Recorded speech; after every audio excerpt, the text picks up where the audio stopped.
I've saw a lot of violent incidents. I've actually found 2 people dead, Shaun. Found them dead. Found them dead, and they've hanged themselves. That's one story, or that's 2 stories? No, two separate stories. Yeah. What was the circumstances around them? Well, the first story, there was a guy from Liverpool, and Jimmy Collingwood, his name was, and he was across from me in full satin, and when I told you get locked up from 5 to 6 o'clock, bang up, and you could put a wedge in your door. People could put a wee thing with a wee wedge and it couldn't get right open, so they couldn't really get his door open. Then and we managed to shove his door open, me and a pal. But I always imagine somebody that's hanging is hanging through the bars or something. But Jimmy was sitting on his chair and he was hanging back like this, and he had a wire. I couldn't see it because it was dark. He had a wire thing made, noose around his neck onto the bar, and he was slipping down and pilling himself. Yeah. So that night I get drunk and I've shouted out the window, and I'm shouting, "They fucking killed him." I says, "I never saw any." I says, "He wasn't hanging up." So the prison officers came to me the next day and they took me down to the block.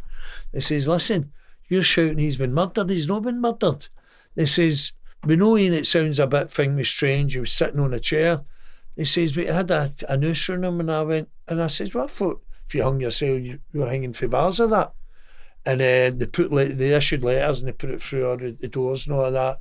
And 2 days later, this quite decent governor came to me, and he says, "Look, Ian," he says, "I know you're upset and all of that with Jimmy and what's happened, and you have been shouting out your window, we've killed him."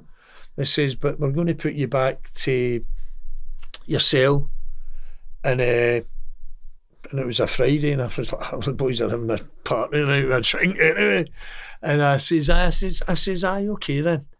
They says, "But keep your thing, man, thoughts to yourself." You know what I mean? Because there was an inquest, and I went to the inquest. It was in Hull, so it was, and it all the details and that came out. What about the other body you found? It did.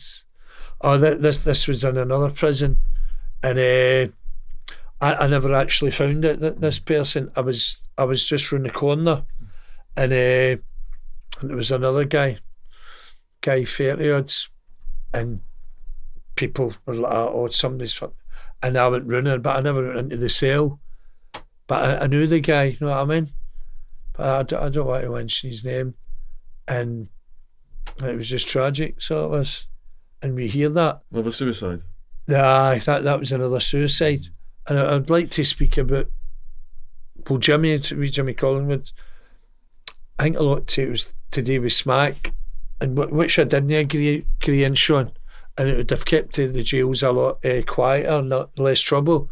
See, when Michael Howard came into power, and I told you about the Alan Bunn story, and I told you about he came in, crime and punishment, and it's going to be more thing for prisons, more harder. Well, he brought in a thing called drug testing, and we all smoked hash. I smoked hash 5-6 years, and hash stays in your body for 3 days, but heroin, no, sorry, hash stays in your body for 28 days, and heroin and cocaine stays in your body for 3 days. So hash is like a form of smoking marijuana, isn't it? Yeah, it's marijuana. Yeah, it's like a brick. There was none of the grass of that at the time in the 90s or that.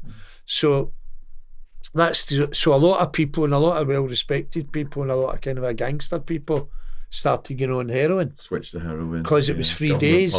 Because if you get pulled up with the hash and that been in your system, they would take days off you. You'd take 7 or 14 days, and you could accumulate months or a year or something after sentence. And that's why they've gone to spice now, because it doesn't show at all. Yeah, is that true? It doesn't show in the piss test. Yeah. Right. So that's spice? Is spice, yeah. So that doesn't show in a piss test. Right. So this was a big advice, and I was gutted. I tried to stop smoking it, and then I had to smoke it because I had to go through all these. I done like the courses to try to get off Cat A. Mm-hmm. I had to go into courses like enhanced thinking skills, whereas you're doing all these subjects in the roles. You were playing role playing, and it was teaching you sort of for when you're getting released, how about money and how to look after yourself, and there was another couple of courses, but there was one course in full sitting which I didn't agree with. In full sitting there was a sex offenders unit there, and we says, right, we'll do this course, but better not be any sex offenders. So we were in the course for about 3 days, and somebody says there's a sex offender sitting amongst you for one of the wings. So we says it was 2 lasses that was running the course, and it was about 3 or 4 of us, and we says, look, there's a sex offender, we don't know who he is. I says, but we'll not be back. And no, she turned round and says, and what about it? And we said, well, we get told for we're principal officer and we're SO officer for the wing that no, it will just be fine with the other wings, there will not be sex offenders. And she turned round and she says to me, she says, you're just as bad. And I says, and how do you make that out?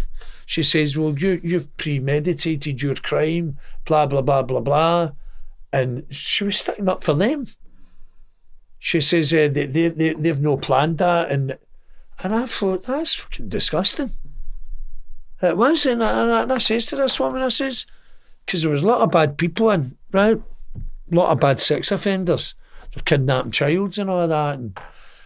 And I says, how would you like it if things happened to you? No, that's nothing to do with it and all that. But there was a place in England and I get threatened to get sent to it. And it's called Wakefield. But there's a nickname for it, it's called Monster Mansions.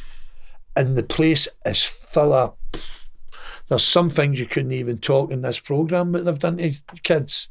But there was a guy up there, I'll give you an idea, there was a guy up there called Black, and he just died. He should have died fucking earlier, fucking with a badder death. He kidnapped 3 young girls. He was a van delivery driver, and kidnapped 3 young girls and done one in Scotland, Edinburgh, and England, and he killed them, sexually abused them, and then they found out he'd done somebody in England, a young girl in Northern Ireland, and he took her there. But the reason he got caught, he was in Scotland and he threw this young girl up, taped her up, threw in the back of the van, and some vigilant neighbour had spotted him, and he got caught at the borders. But this is just a sample of the type of prisoner in this Monster Mansions, you know what I mean? Did you come across the Moors murderers? I didn't come across Myra, Hindley or the other one, but I was in Durham at a young age, and there was, well, I was in Risley Grizzly. There was a place, and there was a women's bit in it, and Myra Hindley was in the women's bit, and we used to shout her at night, but I never saw her. And we used to shout her and she'd get abuse and all that. And just for the American viewers, you want to explain what Myra Hindley did? Yes, Myra Hindley and Ian Brady. I think there've been 2 of the worst sex offenders and murderers in British history. The 2 of them were going out and they were kidnapping young girls and young boys, and they were taking them back to the house and they were torturing them, sexually abusing them. And it was the case, if I remember rightly, the case was so bad. And when they eventually went to court, they'd actually played recordings. They taped some of the torture, yes, Shaun, they taped them, and it was, and the young people, and they were buried, a lot of them were buried, was it Saddleworth Moor or I think so. Something like that. But Ian Brady, I think he died as well, but Myra Hindley, the 2 of them were bad bastards. That's the only thing I can say. Yeah. It's up there with, well, Rose and Fred West. The BBC just recently tried to do a documentary about them, and I believe it's been postponed for legal reasons. Right. I saw that. Did you hear anything about them? I saw that. I was in jail when when Fred West hung himself and all that. You was there when he hung himself in that?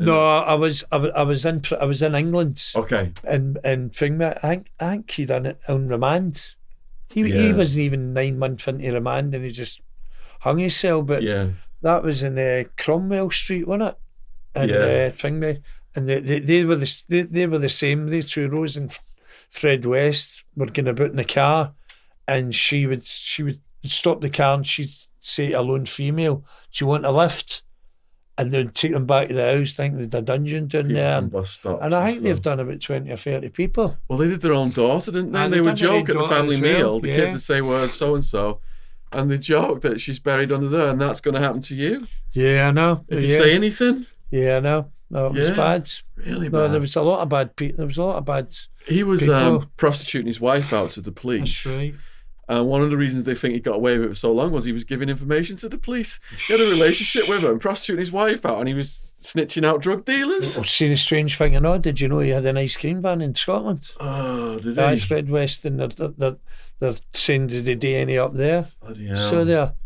But no, there was a lot of bad sex offenders in the jails. To tell you the truth, the jails are busting at the point with sex offenders. Yeah. So there, and I don't know how prison officers can wake them up in the morning and say hi, and it's bad like that. That young girl I know, it's Sarah Payne's daughter.